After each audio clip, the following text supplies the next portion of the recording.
Pada modul ini kita akan mempelajari bagaimana mendesain strategi pemasaran yang efektif.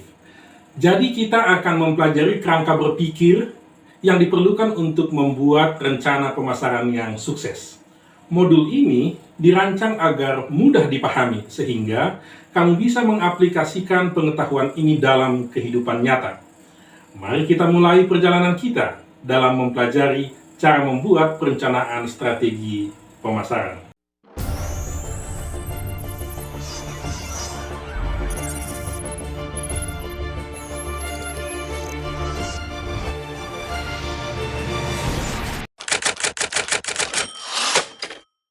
Pada bagian ini kita akan membahas bagaimana mempergunakan APA model dalam menyusun marketing plan. APA adalah singkatan dari Assessment, Planning, Implementation, dan Evaluation. Mari kita lihat satu persatu. Sebelum kita melaksanakan marketing plan, kita harus melakukan assessment, mengumpulkan data tentang situasi di sekitar perusahaan kita. Di sini, pada tahap ini, kita akan menganalisis customer, kompetitor, dan our company. Kita perlu memahami target pasar kita. Siapa mereka? Apa kebutuhan dan keinginan mereka? Kita perlu mengetahui persaingan di pasar. Siapa pesaing utama kita? Apa kekuatan dan kelemahan mereka? Kemudian kita harus mengevaluasi kekuatan dan kelemahan internal bisnis kita. Apa yang membedakan kita dari pesaing? Apa sumber daya yang kita miliki? Dan seterusnya. Setelah mengumpulkan data-data itu, barulah kita menyusun perencanaan atau marketing plan. Langkahnya adalah merumuskan rencana pemasaran. Dalam tahap perencanaan, kita perlu menentukan tujuan pemasaran yang jelas dan spesifik. Tujuan pemasaran itu harus terukur. If you cannot measure it, you cannot improve it, and you cannot achieve it. Selain itu, perencanaan harus mencakup alokasi anggaran, penentuan timeline, dan siapa penanggung jawab pelaksananya. Setelah marketing plan didesain, kemudian kita melaksanakan rencana pemasaran. Kita implementasikan. Dalam langkah ini, kita akan menerapkan strategi dan taktik yang telah ditetapkan sebelumnya. Selama tahap ini, komunikasi efektif dan koordinasi antar tim sangat penting untuk menentukan apakah perencanaan itu dilaksanakan dengan baik. Tahap terakhir dalam model APA adalah evaluasi hasil kerja. Dalam langkah ini, kita akan mengukur sejauh mana efektivitas pemasaran yang telah dicapai dan apakah strategi yang digunakan itu efektif. Nah, APA model ini harus dilakukan secara iteratif. Artinya, prosesnya harus berulang dan marketing plan itu harus terus diperbaiki. Mengapa seperti itu? Karena dunia pemasaran terus berubah. Dan strategi yang efektif hari ini mungkin tidak akan bekerja dengan baik di masa depan. Jadi penting untuk memahami bahwa APA model ini bukanlah pendekatan sekali jalan, tetapi lebih merupakan proses yang berkesinambungan. Dengan melakukan evaluasi, perencanaan ulang, melaksanakan kembali, mengevaluasi lagi, Anda dapat mencapai strategi pemasaran yang lebih baik dan mencapai hasil yang memuaskan untuk bisnis Anda. Kita akan membahas topik yaitu perbedaan antara strategi pemasaran, rencana pemasaran, dan program pemasaran.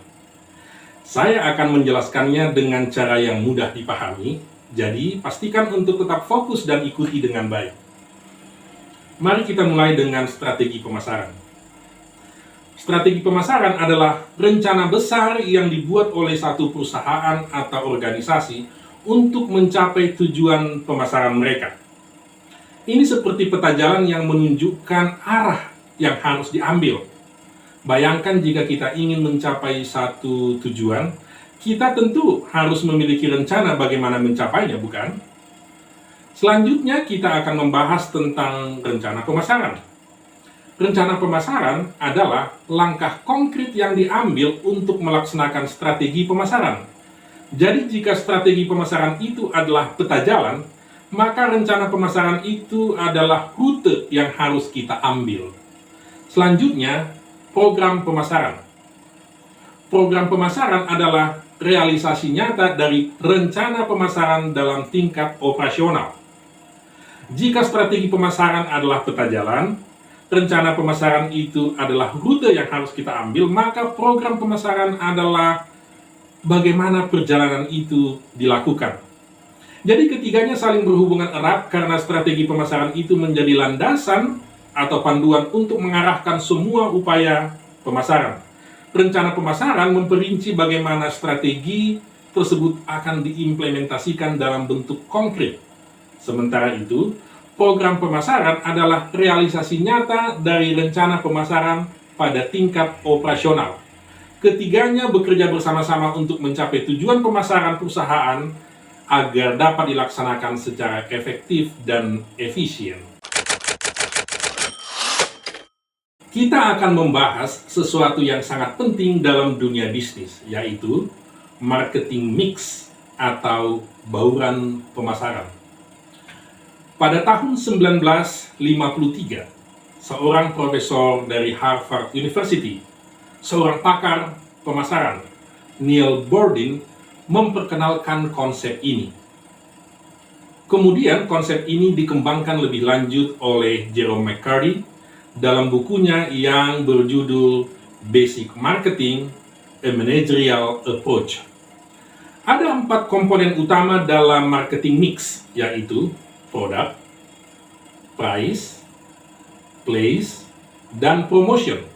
Mari kita bahas satu persatu. Pertama, produk. Produk adalah apa yang kita tawarkan ke pasar untuk memenuhi kebutuhan dan keinginan konsumen. Kalau kita bicara produk, bukan hanya dalam bentuk fisik, tetapi juga dalam bentuk jasa atau pengalaman yang kita tawarkan kepada konsumen. Untuk sukses dalam strategi pemasaran, kita perlu menciptakan produk yang kualitas dan memiliki keunikan tersendiri. Kedua, price. Harga yang kita tetapkan juga sangat penting. Harga yang terlalu rendah bisa membahayakan bisnis kita, sementara harga yang terlalu tinggi akan membuat konsumen enggan untuk membeli. Jadi kita perlu menemukan titik harga yang tepat. Ketiga, place. Tempat adalah lokasi fisik di mana kita menjalankan bisnis kita. Lokasi yang strategis tentu akan membantu kita menjangkau target pasar lebih mudah. Yang keempat, promotion. Promosi adalah cara kita berkomunikasi dengan konsumen. Bagaimana kita menyebarkan informasi tentang produk kita kepada pasar. Contohnya adalah iklan. Selain keempat komponen tadi, sebetulnya masih ada 3 komponen tambahan dalam mix marketing, yaitu physical evidence, people, dan process. Ketiga komponen tambahan ini sangat bermanfaat dalam bisnis yang berbasis jasa. Physical evidence mencakup segala hal yang berkaitan dengan bukti fisik dari bisnis kita, seperti kemasan, logo, brosur, dan lain sebagainya. People adalah sumber daya manusia dalam bisnis kita, karyawan, manajer, CEO. Terakhir, proses. Proses adalah prosedur atau alur kerja yang digunakan dalam bisnis kita. Ini melibatkan cara kita menyiapkan produk kepada pelanggan, mulai dari pemesanan, memproduksi, pengiriman, hingga layanan purna jual. Dalam mengembangkan strategi mix marketing, penting untuk mempertimbangkan keseluruhan bauran pemasaran secara holistik. Mengapa? Karena setiap komponen saling berhubungan dan saling mempengaruhi. Harga yang rendah dapat mempengaruhi persepsi kualitas produk, dan tempat yang strategis dapat meningkatkan kemudahan akses pelanggan. Kita akan membahas 2 angka yang penting dalam pemasaran, yaitu Customer Lifetime Value atau CLV dan Customer Equity. Kedua angka ini membantu perusahaan memahami nilai jangka panjang dari pelanggan mereka dan bagaimana membangun hubungan yang baik dengan mereka. Kita bahas satu persatu. Customer Lifetime Value atau CLV adalah ukuran yang digunakan untuk mengestimasi total pendapatan yang diharapkan dari satu pelanggan. CLV akan membantu Anda dalam menghitung nilai potensial dari satu pelanggan dalam jangka waktu tertentu. Bagaimana mengukurnya? CLV dapat dihitung dengan rumus sederhana. Ada di layar. CLV sama dengan rata-rata pendapatan per transaksi dikali rata-rata frekuensi transaksi per periode, berapa kali melakukan transaksi dalam jangka waktu tertentu, dan dikali rata-rata masa hubungan dengan pelanggan, berapa tahun pelanggan itu setia dengan perusahaan kita.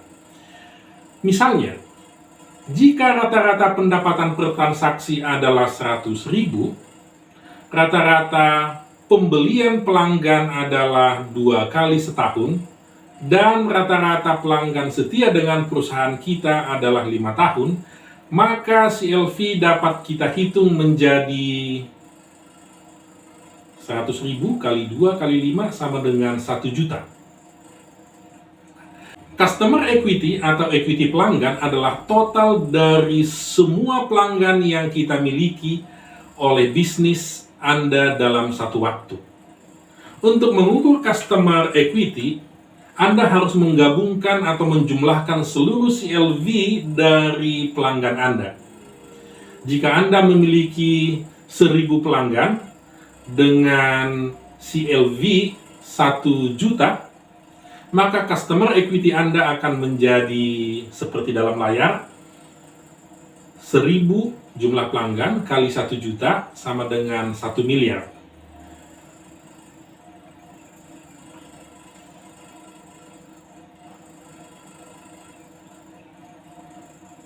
Contoh soal. Misalkan ada satu perusahaan retail yang menjual produk kecantikan.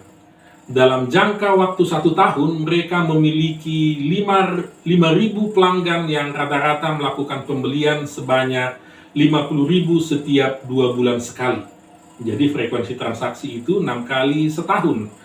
Rata-rata pelanggan itu akan setia bersama perusahaan selama 3 tahun. Mari kita cari CLV dan customer equity-nya.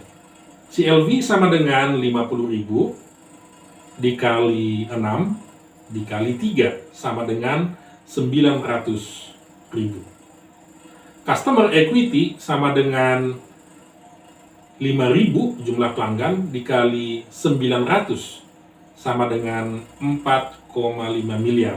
Jadi dari contoh di atas kita lihat nilai Customer Lifetime Value atau CLV pelanggan adalah 900.000 dan total Customer Equity perusahaan adalah 4,5 miliar.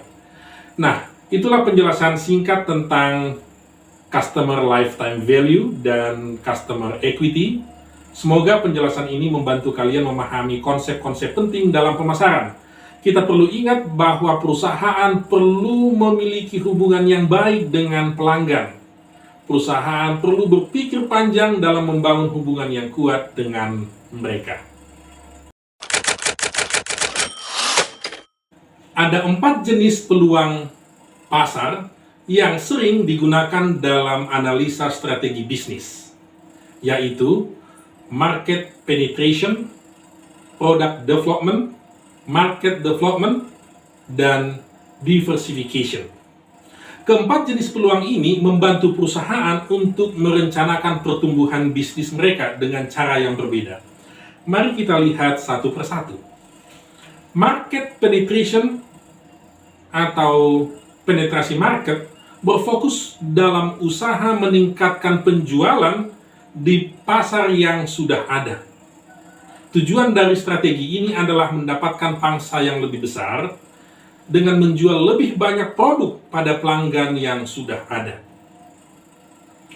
Product development atau pengembangan produk berarti menciptakan atau mengembangkan produk yang sudah ada untuk memenuhi permintaan pasar. Fokus dari strategi ini adalah untuk menciptakan nilai tambah dengan menghadirkan produk baru atau inovasi baru. Market development atau pengembangan pasar adalah usaha perusahaan untuk memasuki pasar dengan produk yang sudah ada, tetapi perusahaan berfokus menjangkau pelanggan baru atau segmen pasar yang baru. Misalnya, melakukan perluasan ke wilayah baru atau menargetkan pelanggan yang berbeda. Yang terakhir adalah diversifikasi. Diversifikasi adalah di mana perusahaan memasuki bisnis atau industri yang berbeda dari bisnis utamanya, yang tujuannya adalah mengurangi risiko dengan mendapatkan pendapatan yang berasal dari berbagai sumber. Diversifikasi ini dilakukan melalui ekspansi atau akuisisi perusahaan lain yang beroperasi di industri yang berbeda. Pemilihan jenis peluang yang tepat tergantung pada situasi atau tujuan bisnis perusahaan. Setiap jenis peluang memiliki keuntungan dan risiko tersendiri, dan perusahaan harus mempertimbangkan kondisi pasar, kekuatan internal, sumber daya yang tersedia sebelum secara real mengeluarkan uang untuk melakukan ekspansi. Dalam modul ini, kita telah mempelajari beberapa konsep penting dalam pemasaran. Kita sudah mempelajari perbedaan strategi pemasaran, rencana pemasaran, dan program pemasaran. Kita juga belajar tentang Customer Lifetime Value atau LVF dan Customer Equity. Selain itu, kita mempelajari tentang peluang-peluang dalam pemasaran. Dengan pemahaman ini, kita dapat merencanakan tindakan yang tepat untuk mencapai kesuksesan dalam bisnis. Mari terus belajar dan terapkan pengetahuan ini dalam kehidupan sehari-hari. Sampai ketemu lagi.